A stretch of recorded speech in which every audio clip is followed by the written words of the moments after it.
The wicked stepmother. Once upon a time, a man and his wife had two daughters.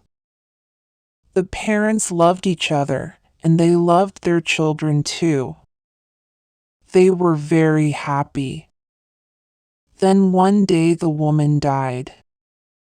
The husband and his two daughters cried for a long time.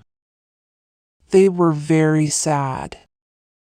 Now, after a while, the man thought, I can't cook food for my children and fetch water from the river.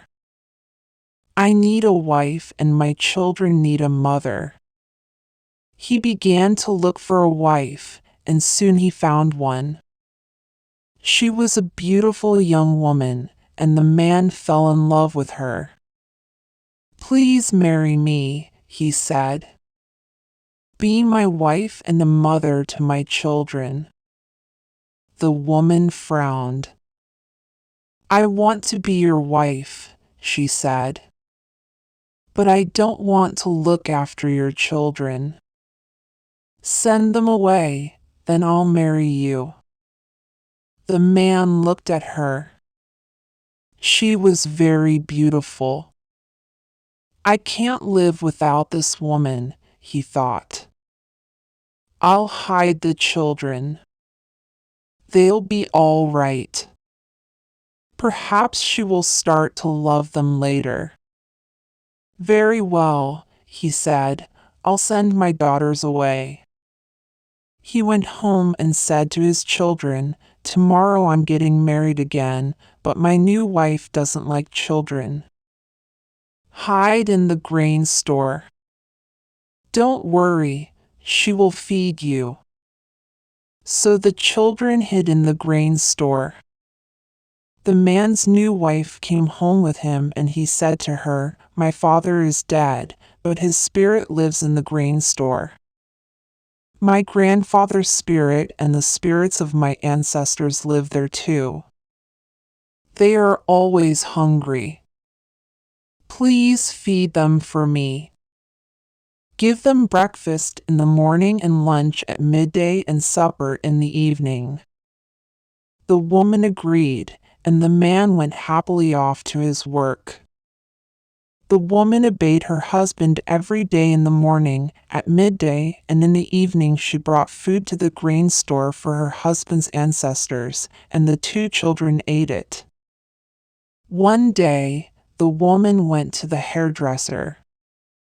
The hairdresser cut her hair and they talked together. Please be quick, the woman said. It's after midday.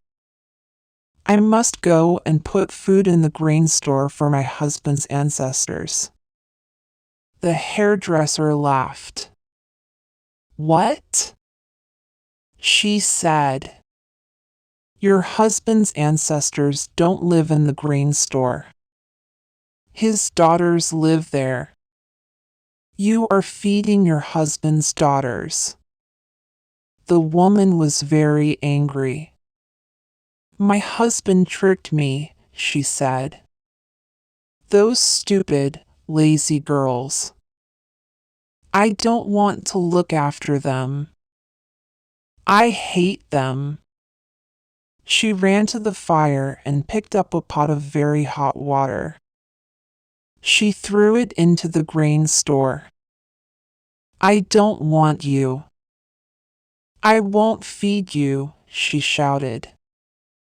Go away. The two sisters jumped back. The water didn't touch them. It fell on a pile of chickpeas. The little sister began to cry. Our stepmother won't feed us, she said. And I'm hungry. Don't worry, said the big sister.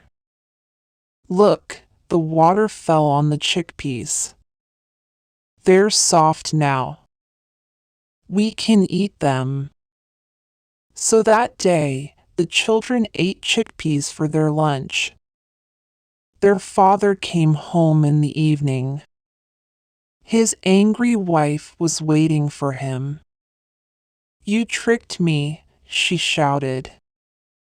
I know the truth now. Your ancestors don't live in the grain store. I was feeding your daughters. I won't feed them again. Do you want me to stay with you? Then take those stupid girls away. Her husband was very sad. Please, he said. They are my children. I can't send them away. You must choose, said his wife. You can have me or you can have your daughters. You can't have both. The man looked at his wife. She was very beautiful. All right, he said. I'll take them away tomorrow. Early the next morning he woke his daughters. He took them with him into the forest. They walked all day until the girls were tired. We'll stop here, the man said at last, and sleep. The girls lay down under a tree. Their father lay down between them. Soon the girls were asleep. The man stood up and looked for a thick branch. He found one and put it between the girls. They'll feel it in the night, he thought. They'll think that I am with them. Then he went away and returned to his wife. In the night, the girls woke up. What's that noise?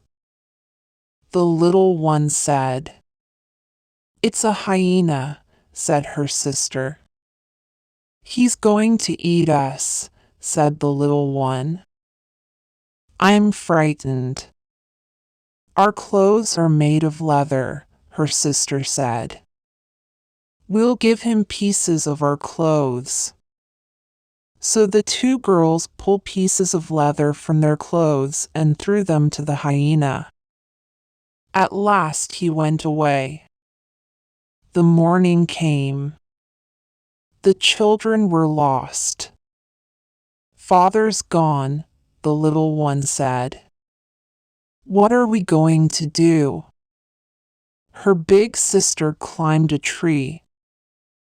I can see a house, she said. It's a nice big house. There are cows and sheep outside it. Let's go there, said the little one. Perhaps the people will give us food. The two children went to the edge of the forest. They looked at the house. A man came out of it. He was tall and ugly. His face was cruel. The children were frightened. He's a wizard, the older sister said. We must be very careful. The two children watched and waited.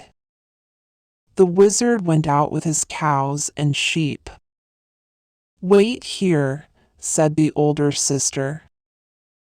I'll go into the house and look for food. Quickly. She ran to the wizard's house, took some food, and brought it back to her sister. The next day she went to the wizard's house again, and the next day, and the next. But on the 14th day, her little sister said, You always go to the wizard's house. It's not fair. I want to go today, but you can't run quickly, said her big sister. The wizard will catch you. I can run quickly, the little one said. And I'm not going to wait here alone today. I'm going to the wizard's house with you. At last, the big sister agreed, and they ran to the wizard's house together. The big sister came out quickly, but the little sister was too slow. She stayed in the house too long. The wizard came in and caught her. He put her in a sack and tied a rope round it. Then he pulled the sack up to the rafters of the house. "I've got you, and I'm going to keep you," he said. The big sister was hiding outside the house. She waited for a long time. At last the wizard came out and took his sheep and cattle away to pasture. Then the big sister ran into the wizard's house. "Little sister, where are you?" she cried. "Here, here," shouted the little sister. The big sister cut the rope and pulled the sack down from the rafters. Then the two girls filled the sack with rocks and pulled it up to the rafters again. In the evening the wizard came home. "Little girl," he said, "I've got you, and I'm going to keep you." He hit the sack with his stick. At once the sack opened, the rocks fell out on top of the wizard, and he died. The two girls stayed in his house. They looked after the cows and the sheep, and they were very happy.